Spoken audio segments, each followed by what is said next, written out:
Welcome. This is Radio Pras.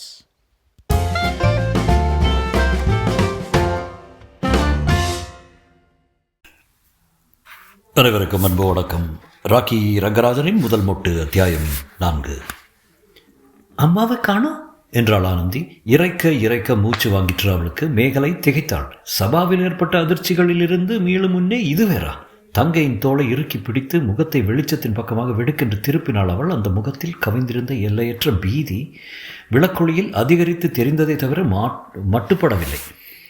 அம்மாவே காணோம் ஆனந்தி விம்பினாள். உன்னை திருவல்லிக்கணிக்கு அழைச்சி போகிறது தான் வந்தேன் அக்கா.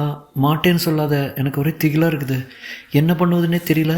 எந்த நிமிஷத்தில் ஏதோ நேர போகுது போல் படபடன்னு இருக்கு. இரு ஒரேடியாக நனைஞ்சிருக்கிய என்றபடி மேகலை உள்ளே விரைந்தாள். மாடியில் லேசான அரவம் கேட்டது. அப்பா இன்னும் விழித்து கொண்டிருக்கிறார் போல் இருக்கிறது. ஓசைப்படாமல் அடிமேல் அடி வைத்து நடந்தாள் மேகலை. வீட்டின் உறுப்புகளை எல்லாம் கருப்பு கம்பளிக்குள் சுருட்டி வைத்து விட்டார் போல் ஹோவென்று அந்தகாரம் சூழ்ந்திருந்தது.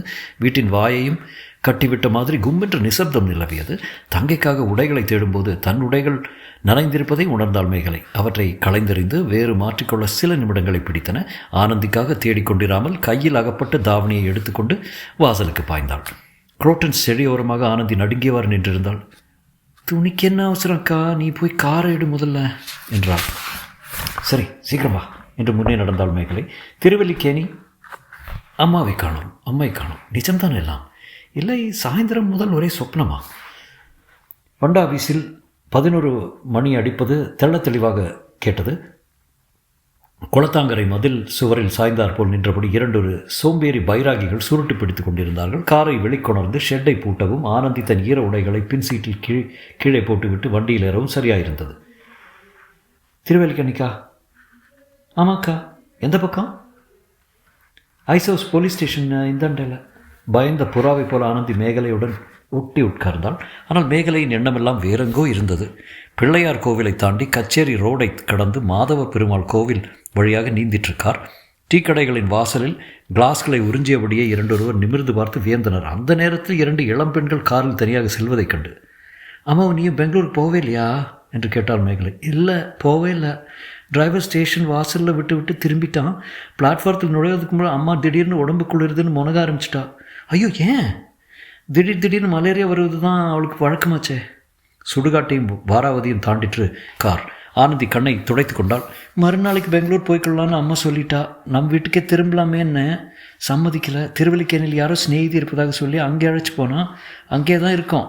இந்த சீசனில் பெங்களூர் தனக்கு ஒத்துக்கொள்ளாது என்கிறாள் அம்மா. அவளை யாராலும் புரிஞ்சு கொள்ள முடியாது. வலது பக்கமாக திரும்பணுமா? ஆமாம், கொஞ்சம் காரை நிறுத்து. எனக்கு இன்னொரு சந்தேகம். அம்மா சொன்னது நிஜமல்ல. குளிர், மலேரியா இதெல்லாம் போயில. ஆனந்தி என்று அவள் முகத்தை ஊடுருவி நோக்கினாள் மேகலை. ஈரம் உலர்ந்த இடம் இன்னும் பளபளத்தும் வெளுத்தும் காணப்பட்டது. காரை நிறுத்தி என்ஜினையும் அமர்த்தினாள். எதனால் அப்படி சொல்கிற?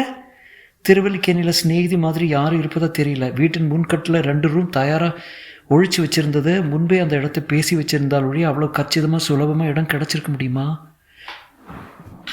விரல் நுனியில் நகைப்பூச்சை சுரண்டியவாறு மேகலை தலைகுனிந்து அமர்ந்திருந்தால் அம்மாவின் நடத்தை அவளை வெகுவாக குழப்பிவிட்டது.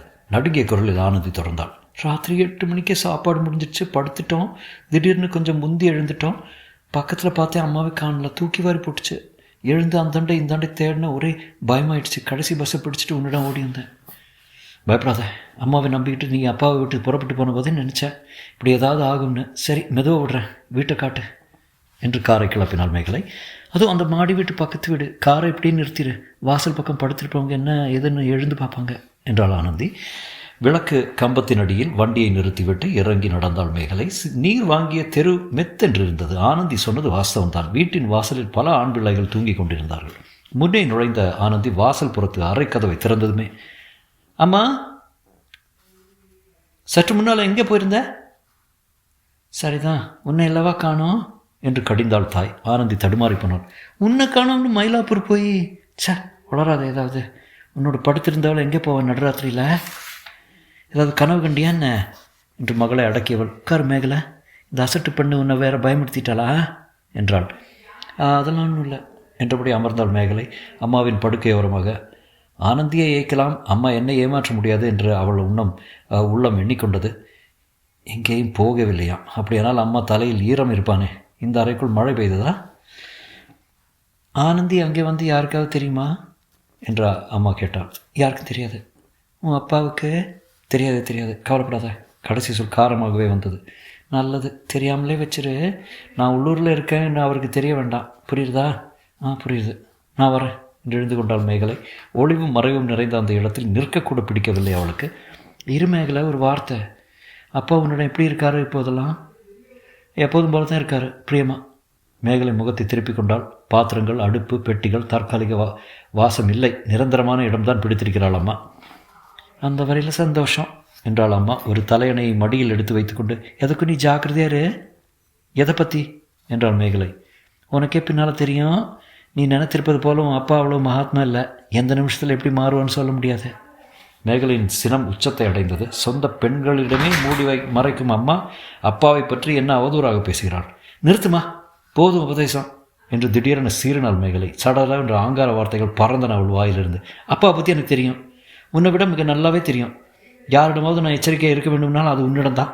எனக்கு தெரிந்தவரை உன்னை விட மோசக்காரர் அல்ல அவர். மேகலை, என்னை பார்த்தா இப்படி பேசுகிற நீ என்றபோது அம்மாவின் விழிமுனையில் ரோஷம் கண்ணீராய் துளித்தது. வேண்டாம்க்கா, வேண்டாம் என்று அவள் கைகளை பிடித்து கொண்டாள் ஆனந்தி.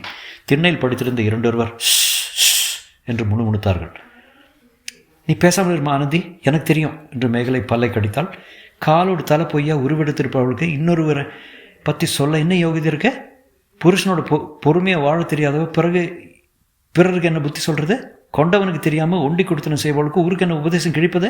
ஆனந்தி, இன்னொரு நிமிஷம் நீ இங்கே இருந்தானா உன் தலைவிதியும் அவ்வளோதான். புறப்படும் மரியாதை என்னோடு. அம்மா பேசவே இல்லை. தன் இளைய மகளை ஏறிட்டு பார்த்தால் அந்த பார்வை ஒன்றாலேயே இழுக்கப்பட்டவள் போல ஆனந்தி அடியடியாய் நகர்ந்து மேகலையிடமிருந்து விலகி தாயிடம் சென்று ஒட்டிக்கொண்டாள்.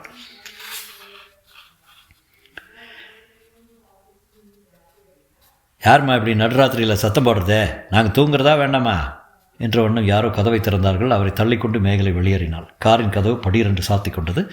நிசப்தமான ஆஸ்பத்திரியில் ஒரே ஒரு நோயாளியின் ஒற்றை இருமலை போல எங்கிருந்தோ ஒரு மணியோசை ஒரு முறை கேட்டது. 12:30 1:30 முன் வராந்தா விளக்குகள் அணைந்திருந்தன. அடங்காத படபடப்புடன் விடுவிடுவென்று மேகலை படியேறிய போது பளிச்சென்று ஒரு விளக்கு ஏற்றிக்கொண்டது. தாண்டவம் நின்றிருந்தான் அங்கே, பாதையை மறித்தாற்போல். நாடகம் 9க்கே முடிஞ்சுடுச்ச மேகலை, வழியை விட என்று உருமினாள் மேகலை. அவள் முகத்துக்கு நேராக நெருங்கி வந்து நின்றான் தாண்டவம். கேட்டதுக்கு பதில் சொல்ல, வழி தன்னாலே கிடைக்கும். யாரை பார்க்க போதிருந்தேன் இந்த நேரத்தில்? சி, அதை கேட்க உனக்கு உரிமையும் இல்லை, அதுக்கு பதில் சொல்ல எனக்கு விருப்பம் இல்லை. நகர். உனக்கு விருப்பம் இல்லாட்டாலும் எனக்கு உரிமை இருக்குதும்மா. சந்தேகம்னா உங்கள் அப்பாவை கேட்டு தெரிஞ்சுக்கோ. சாகசமா வயசு பொண்ணு இப்படி கண்ட நேரத்தில் வெளியே சுற்றுறத கண்டிப்பாக இங்கே ஆள் இல்லாமல் போகல. கண்டிக்க கல்லூரியில் படிக்கிறவன் நான். என்னை பாதுகாக்கொள்ள எனக்கு தெரியும். விலக போகிறே இல்லையா? தன்னை தாண்டி கொண்டு 2 அடி எடுத்து வைத்த மேகலை சடக்கென்று வலக்கரம் வைத்து வளைத்தான் தாண்டவன். அவன் பற்கள் விகாரமாக வெளிப்பட விழிகள் அக்னி சாட்சி என. கல்லூரியில் படிப்பதால் ஆம்பளை மாட்டேன் மேகலை, நீயே இன்னும் நீ பெண் தான், மறவாத என்று நகைத்தான். அந்நியன் ஒருவன் தன் மெய்யை தீண்டியதுமே உடம்பில் இருந்த ரத்தமெல்லாம் உச்சந்தலைக்கு ஏறினார் போலாயிற்று மேகலைக்கு. ஆமாம், நான் ஆண் பிள்ளைன்னு காட்ட என்னுடைய கல்லூரி படிப்பு போதாது தான். ஆனால் இது போதுமா பாரு. பலார் என்று தாண்டவத்தின் கன்னத்தில் பாய்ந்தது மேகலின் இடது புறங்கை. அடுத்த வினாடி அவள் ஹாலில் நுழைந்து விட்டாள். கன்னத்தை தடவி கொண்டு நின்று தாண்டவன், மேகலை, இந்த சம்பவம் இத்தோடு போகாது, உஷாரு என்று உருமினான். அதே வார்த்தை தான் எனக்கும், எச்சரிக்கையாரு. மேகலையின் அறைக்கதவு தாளிட்டு கொண்டது உட்புறத்தில். வெள்ளிக்கிழமையின் பரபரப்பை 4 மாட வீதிகளும் காட்டின. பூக்கார சிறுமிகள் கார்களை பின்தொடர்ந்து ஓடினார்கள். பனியன் கூட போடாத திறந்த மார்பில் தங்கச் செயின்கள் மின்ன பெரிய மனிதர்கள் இடுப்பில் கட்டிய சரிகை அங்கவஸ்திரத்துடன் சென்றார்கள். குங்குமம் துலங்கும் முகத்துடன் பட்டுப்புடவைகள் சரசரக்க அடக்க ஒடுக்கமாக பெண்கள் நடந்தார்கள்.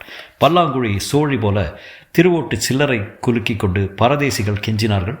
வாலிபமும் வயோதிகமும் பக்தியும் படாடோபமும் காரும் கால்நடையும் வைரமும் வறுமையும் அருகருகே நடைபோட்டன.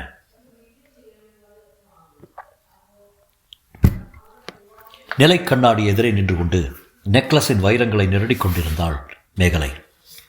மூக்கை துளைப்பது போல் சென்ட்டின் நெடி அடித்தது. வியப்புடன் திரும்பி பார்த்தவள் திடுக்கிட்டாள். சிறு சிவப்பு புட்டியை மூடி ஷெல்ஃபில் வைத்துவிட்டு ஷெர்வானியில் படிந்திருந்த துணிகளை கைக்குட்டையால் படர தடவி கொண்டிருந்தார் சக்கரவர்த்தி.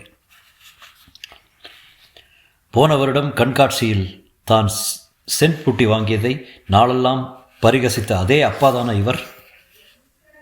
எங்காவது வெளியில் போகிறீங்களாப்பா என்று மேகலை கேட்டார். ஆமாம் என்றார் சக்கரவர்த்தி கை கடிகாரத்தை எடுத்து காட்டியபடி. ஏதாவது படத்துக்கா? ஆமாம். ஒரு நிமிஷம் இருங்கப்பா, நானும் ட்ரெஸ் பண்ணிட்டு வரேன் துள்ளி எழுந்தாள் மேகலை. அம்மாடி, வீட்டிலிருந்து கொஞ்ச நேரமாவது விடுபடலாம். குளியலறையில் நுழைய போனவளை அப்பாவின் குரல் தடுத்த. மேகலை வந்து, நான் ஏதோ தமிழ் படத்துக்கு போகலான் இருக்கேன், உனக்கு பிடிக்காத, நீ ஏதாவது இங்கிலீஷ் படத்துக்கு போயேன். பரவாயில்லப்பா, ஏதாவது ஒன்று, இதோ வர்றேன். உனக்காக காத்திருக்க முடியாதுனால குளிக்க போனால் 1 மணி நேரம் ஆகும் உனக்கு, நான் போகிறேன். அப்பா! சோழியை பாதி கழற்றியவள் அப்படியே திகைத்து பிரமித்து நின்றால். வெளியே கார் புறப்படும் ஓசை கேட்டது. அவளை தன்னுடன் அழைத்துச் செல்ல அப்பா இஷ்டப்படவில்லை. ஏன் ஏன்? அவர் போலியாக சொன்ன சாக்கு போக்குகள் அவள் கோபத்தை அதிகரித்தன. கழற்றவிருந்த சோழியை திரும்ப பொத்தானிட்டு கொண்டால். இதயம் காலில் இறங்கினார் போல் கனத்தது. விடுவிடுவென்று நடந்து அறைக்கு திரும்பினால் மேகலை. குமுறிக்கொண்டு வந்தது ஆத்திரம். அம்மா சொன்னதில் கொஞ்சம் உண்மையும் இருக்குமோ? எதனால் அப்படி அப்பா இப்படி மாறி வருகிறார்? பழுப்பதற்கு அவசரப்பட்ட பிஞ்சு போல மாலை பரபரவென்று இரவாக வெம்பியது. வேலைக்காரி சக்கு 2-3 தடவை வந்து எட்டி பார்த்தாள். சின்ன எஜமானியின் நிலை குலைந்த தோற்றத்தை கண்டதும் வாயை மூடிக்கொண்டு அகன்று விட்டாள். மெல்ல திறந்து கொண்டது கதவு. தலையை உயர்த்தாமலே நோக்கினாள் மேகலை. சிவந்த பாதத்தின் கருநிற சிவப்பு செருப்பு, காப்பி நிற பேண்ட். மாலி என்று கூவிக்கொண்டே இருக்கை விட்டு எழுந்தாள். தன் கம்மிய குரலை கேட்டபோது அவளுக்கே வியப்பு ஏற்பட்டது. மாலி உள்ளே வரவில்லை. கதவருகே நின்றபடி மேகலையின் தோற்றத்தை ஆராய்ந்தான். அழுது கொண்டிருந்தியா மேகலா? மீண்டும் தன் குரலை காட்ட அஞ்சியவளாய் மேகலை தலையை மட்டும் அசைத்து விட்டு நாற்காலியை காட்டினாள். பொய்யே. நாற்காலி அவள் அருகே இழுத்து நகர்த்தி கொண்டு அமர்ந்தான் மாலி. இங்கே மட்டும் ஒரு தவாலை வச்சிருந்தானா உன் இமைக்கு கீழே இருக்கிற ஈரத்தை கொண்டு 1000 ஸ்டாம்ப்பு 2000 கவர் ஒட்டலாம். இந்த தொடச்சிக்கோ. இதழ்களில் மெல்லிய முருவில் அரும்ப கைக்குட்டையை வாங்கி கண்ணை மட்டுமின்றி முகத்தையும் துடைத்து விட்டு கொண்டால். அதிசயமான ஊசி மருந்தொன்று நரம்போடு கலந்தார் போல் 1000 யானை பழம் வந்தது. அப்பா இதுக்காக திட்டினாரா மேலே? ஒன்றுமில்லை, என்னவோ மனத்துக்குள்ளே சங்கடமாக இருந்தது. அதுவும் உங்களை கண்டதில் பாதி சரியாயிடுச்சு. அன்று மேக்கப் அறையில் அவன் சொன்ன அதே சொற்களை திருப்பியதில் அலாதி திருப்தி ஏற்பட்டது. மெதுவாக தன் ஆடை அணிகளை கண்ணோட்டம் விட்டு கொண்டால். மனத்தில் மகிழ்ச்சி நிறைந்தது. இதை பாரு மேகலா என்று அவள் மோவாயை நிறுத்தினான் மாலி. மேகலின் உடம்பு ஒரு முறை விற்றென்று சிலிர்த்தது. படிக்காத பட்டிக்காட்டு பெண்ணை போல நீயும் அழுது கொமஞ்சா என்ன அர்த்தம்? சந்திரமதியாக இராத கண்ணகியாரு. தெளிந்த சிந்தனையுடன் அவனை நிமிர்ந்து நோக்கினாள் மேகலை. உன் குடும்பத்தில் நடந்த ரகலையெல்லாம் எனக்கு தெரியும் மேகலா என்றான் மாலி. மேகலை திடுக்கிட்டா. ஆனந்தியை பார்த்தீங்களா? இல்லை, ஆனால் வேறு இடங்களில் விசாரித்து தெரிஞ்சிட்டேன். கேளு, என்ன இருந்தாலும் சரி, நான் ஒருவன் உன்னை கண்காணித்து கொண்டு உனக்கு பாதுகாப்பாக இருப்பேன். அவன் பேச்சு புதிராக இருந்தது மேகலைக்கு. உங்கள் உதவிக்கு நன்றி, ஆனால் எனக்கு எதுவும் வரவும் வராது என்றால் சிரித்து கொண்டே. எனக்கு தெரியும் மேகலா, நானும் ஒரு பக்கம் உன் அப்பாவை கவனிச்சுட்டு தான் இருக்கேன். மேகலைக்கு தூக்கி வாரி போட்டது. மீண்டும் அப்பாவை பற்றி எச்சரிக்கை. மாலி எழுந்து கொண்டான். என்ன அவசரமாக பார்க்குற போல நேர்ந்தால் மந்தவழி மாவும் இல்லை, விசாரி என்ன என் வீட்டை காட்டுவாங்க. வரட்டுமா? இருங்க, ஸ்டிஃபன் சாப்பிட்டு போகலாமே என்றாள் மேகலை. மாலியின் அண்மை அளித்த தெம்பை அதற்குள்ளாக இழக்க மனம் சம்மதிக்கவில்லை. டிஃபன் உன் கை வழியாக தான் வருவதுனா இருக்கிறான் என்றான் மாலி. இரத்த பொட்டு போல் இருட்டின் அந்தரத்தில் சிவந்து மினுமினுத்தது ஊதுவத்தியின் நெருப்பு முனை. தலையின் கீழே கையும் மார்பின் மேலே தலையணியுமாக மேகலை கட்டிலில் மல்லாந்து படுத்திருந்தாள். காரிருளில் கை நழுவிய பொருள் போல தூக்கமும் எங்கோ விழுந்துவிட்டது. மாலியின் வருகை, தேறுதலாக அவன் சொன்ன பேச்சு, அதிலே முளைத்த தைரியம், இவை நினைவுக்கு வந்தன. அன்றைக்கு ஆத்திரத்தில் ஆனந்தியை அழைத்தோமே, அவள் வந்திருந்தால் அப்புறம் மாலியை மறக்க வேண்டியதுதான். சிச்சி, என்ன எண்ணம்! மேகலை தன்னுள் நாணினாள். தங்கைக்கு நினைத்த துரோகத்தை நினைத்து என்னை மன்னிச்சிட ஆனந்தி, உன் காதலனை நான் பறித்து கொள்ள விட மாட்டேன். மாலையுடன் நான் கொண்டிருப்பது மதிப்பு மரியாதை தான், காதல் அல்ல. நிச்சயம்தான மேகலை என்று இதயத்துக்குள்ளிருந்து ஒரு வினா புறப்பட்டது. மேகலை புரண்டால். உடம்பெங்கும் கசகசவென்று வியர்த்து படபடத்தது. எழுந்து விளக்கை போட்டு ஒரு டம்ளர் தண்ணீர் குடித்தால். உடலில் நடுக்கம் நின்றதாக தெரியவில்லை. ஏதாவது நாவல் படிப்போம் என்று எழுந்து கொண்டால். மாடியில் அப்பாவின் புத்தக அறை இருந்தது. வழியில் இருந்த விளக்குகளை எல்லாம் ஏற்றிக்கொண்டு மெதுவாய் படியேறினாள். கடைசி படியேறிய போது மேகலைக்கு திக்கென்றது. உற்று கேட்டாள். மார்பை கையால் பிடித்து கொண்டு பேச்சுக்குரல், சிறிய கிசுகிசு போலி. குரல் நின்று விட்டார் போல் இருந்தது. மறுபடி கேட்டார் போல் இருந்தது. துணிச்சலை வரவழைத்து கொண்டு மெல்ல நடந்தாள். அப்பா அப்பா என்று உறக்க கூப்பிட்டபடி கதவை தட்டினாள். வெகு நேரம் வரை உலகமே நிசப்தமாகிவிட்டது. சக்கரவர்த்தி கதவை திறந்தார். கடைசியில் முழுக்க அல்ல, ஒரு சிறிது மட்டுமே. யாரோடு பேசிக்கிட்டு இருக்கீங்க என்று வினவினாள் மேகலை. பேசிகிட்டு இருந்தேனா? நானா என்று திகைத்தார் சக்கரவர்த்தி. மேகலையின் ஐயம் தெளியவில்லை. புத்தகம் எடுத்துகிட்டு போக வந்தேன், ஏதோ குரல் கேட்டு மாதிரி இருந்தது என்றாள். வெறும் பிரம, பேசாமல் போய் படுத்துக்கோ. இத்தனை நேரத்துக்கு மேலே படிப்பென்ன, உடம்பு கிடும். போ. சக்கரவர்த்தி அவசரமாக கதவை சாத்தினார். தொடரும்.